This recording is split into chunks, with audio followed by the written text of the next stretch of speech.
So we're moving into exciting times, and we have a panel consisting of some of the best brains in resourcing here with us tonight, along with all of you around the table. So let's have a great discussion and debate, and let's not be afraid to be provocative here. The picture that I'm seeing is one where businesses are changing their strategies and their approach to markets very rapidly. The speed at which information flows around the candidate community is very fast.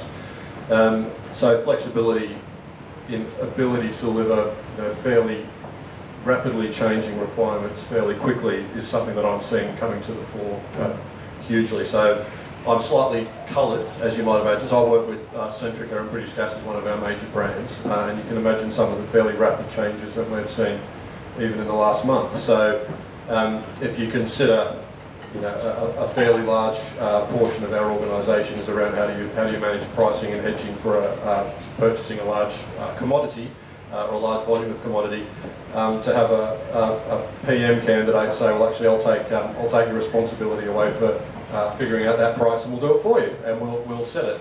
And that makes a really, that's a fundamental change to the way our business might operate and to the way the entire market might operate. So what I'm seeing is a move away from an expectation that we can genuinely look ahead 12 months, 24 months and plan in that level of detail, and being much more comfortable with the fact that we have to flex in the very near term, and we need to have some idea of where we might be in 12 months' time, but we need to be looking every 3 months almost afresh at the way in which we're approaching the market. So the way I'm seeing things is time scales within resourcing are just really compressing, and the way that's manifesting itself in the way we structure our team, it's all around flexibility.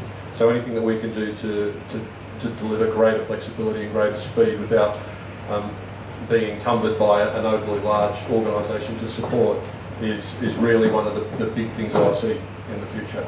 I won't guess at other things that might happen in the external market quite so much, but that's what I see.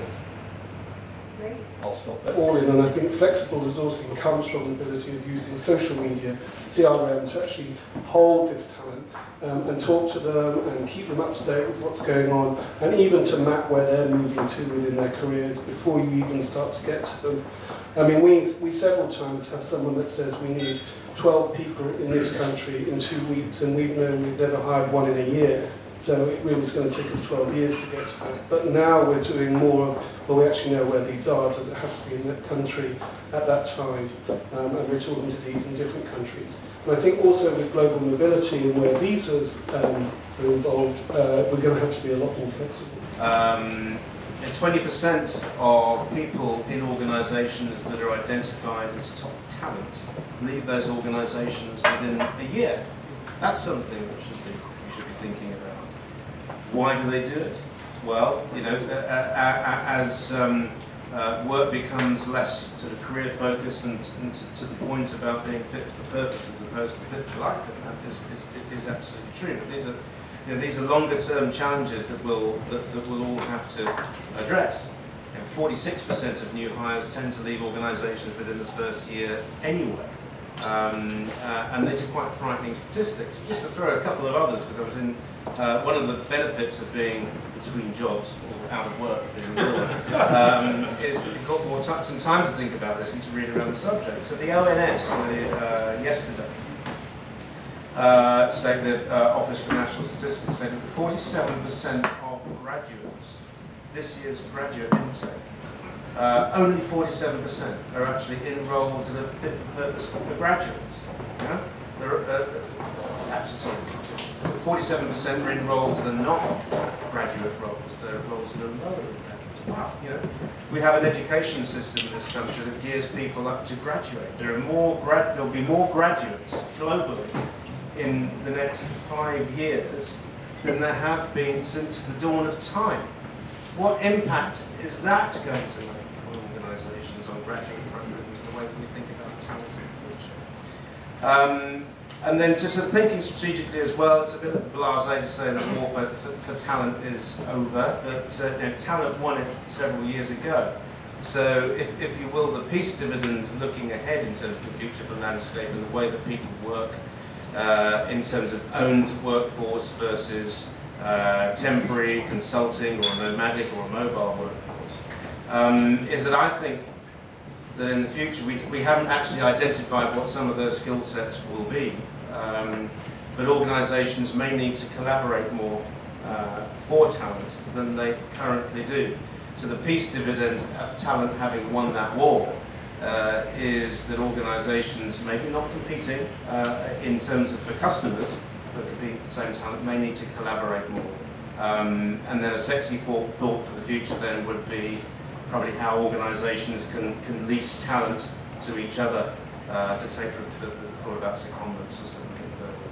But I realise I'm prattling on now, and the shirt will start to Yeah, I think some of the things that Paul just talked about kind of really resonate with me, and I think we've kind of gone through a period where a lot of organisations have been in a kind of cost leadership mode because they've been reducing and taking costs out of the business. I can definitely see a trend where I don't know with you guys, you experience some of it at the minute, and a lot of organisations are now talking about breaking back to basics, taking an entrepreneurial lead in order to kind of build up organisations again. When my viewpoint on this is going into being living and breathing in an entrepreneurship organisation currently at the moment, and coming through the movie picture organisation as well, which is very much an entrepreneur-led strategy, is the mindset definitely needs to be different around your resourcing. Some of the challenges I see facing the corporate worlds of today is being able to kind of like look at the millennials, as Paul has kind of said to them, look at the guys that are moving every kind of like 12 to 24 months, and actually start to recognise where the really good talent is within that. Because the reason that these guys are moving is because they want to work on better projects, they want to work on, in my industry, cooler technology, more up-to-date technology, and ultimately they want to work with their friends, or they want to work in a culture that's going to be similar values to them. So from my perspective, future resourcing is going to look at how can we encapsulate that, in project-based work, that it's going to take organisations through, kind of like stage-gated change as they kind of grow and face their challenges. I go back to my horribly doomsday scenario previously, which is, do we have the ability to bridge that gap now? So I think all of that stuff in terms of being, marketeers, in terms of being data analysts, in terms of being salespeople, in terms of being people focused on candidate care, all of that is called out. Our role has become, broadly, much more complex. And in doing so, if I look at the bench strength of what we've got today, we've got organisations that have been built up on transaction. I went into financial services, I didn't know what a 360-degree recruiter was. I just thought it was something spinned round and round, because that's how it looked. How do we get that level of specialisation? How do we get the level of talent in there? So this is to me the short-term game. 3 to 5 years of convincing a business that we are the people who can handle their most important agenda. So our big challenge is, can we go out into the best fields and get some of the greatest data scientists to come and work in recruitment organisations? Tell them that. So when we talk about workplace strategy and how far out it can go, it will be wonderful to have these very long-term strategies with hills and troughs of where we're going to be doing. But at the end of the day, going back to the very, very first point that was made around flexibility, you just wonder whether it's actually worth having them in place, because you are going to be veering away as soon as tomorrow from what these strategies might be. So, are 2 to 5 year strategies possible? Can people look that far ahead? I think it's worked for some people, but without the flexibility built in, I think you're right. Yeah, I think quite possibly the type of sector, depending on the kind of the way a sector might move and the kind of ups and downs of the sector, different sectors have historically travelled. But I think that when we look at what we are looking at hiring, and interesting point about whether it sits in marketing, I often think that the piece that perhaps should join up with resourcing is the whole retention piece, which as far as I can work out seems to kind of get involved in the early stages. People sit on these great grad programs, and after 2 years they all disappear off to somewhere else. And then you think, oh, someone's becoming a manager, let's ply them with training courses.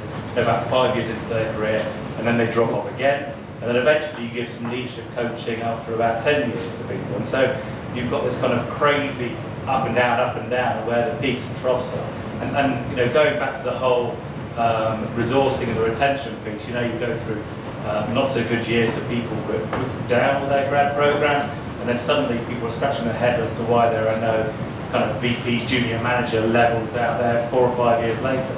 It can be very, very short-sighted.